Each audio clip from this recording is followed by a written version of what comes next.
Hi guys, it's Rob with another database tutorial. And basically, we're going to start off talking about compound where clauses. So SQL where clauses can include multiple conditions by using the SQL AND, OR, IN, and NOT IN operators. Three or more AND and OR conditions can be combined, but in these cases,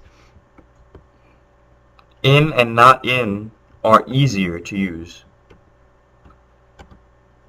Okay, so remember, so we'll get to that later, but basically this just means nested queries are best to use in the case of three or more. Right, and we'll go over nested queries at a later time. The like keyword can be used in SQL where clauses to specify matches on portions of column values.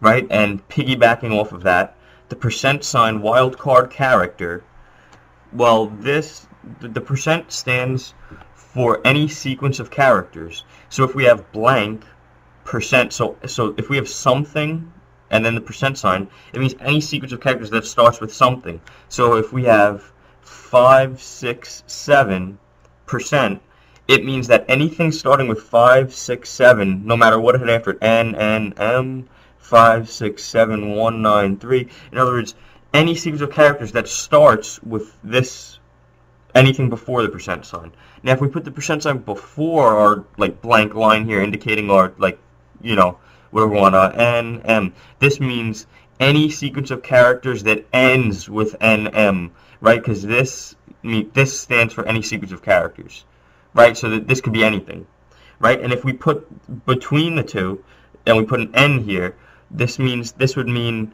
we could have any sequence of characters, and so this just means if it contains N, right? So this just contains, right?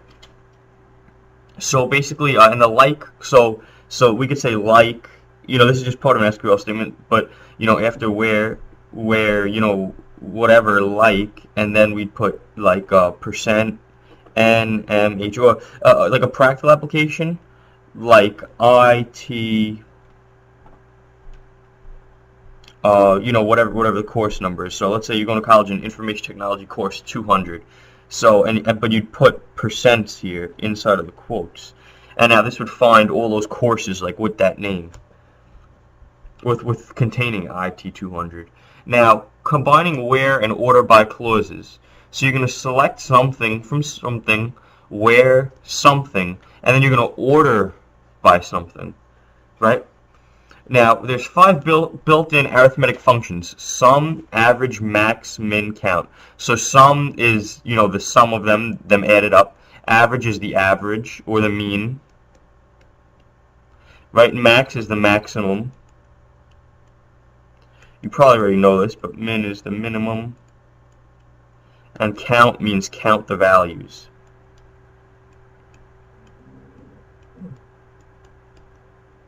The as keyword allows us to assign meaningful column names. So the as keyword allows us to specify an alias. So select blank as the alias from this. Whatever given alias we give it is now how it would be displayed. Now, one quick note: if we use as in our select statement here, we cannot reference this alias anywhere else in the statement, the SQL statement. We have to use this name.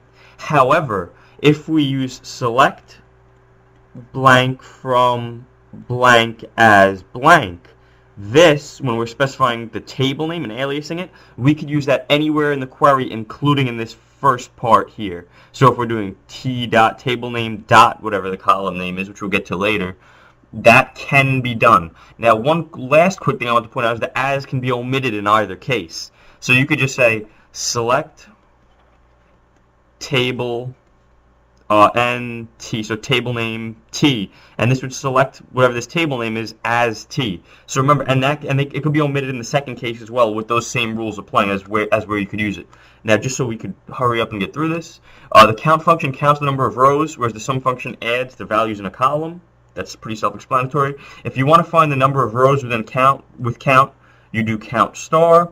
If you want to find the number of unique values, use count distinct in the value name.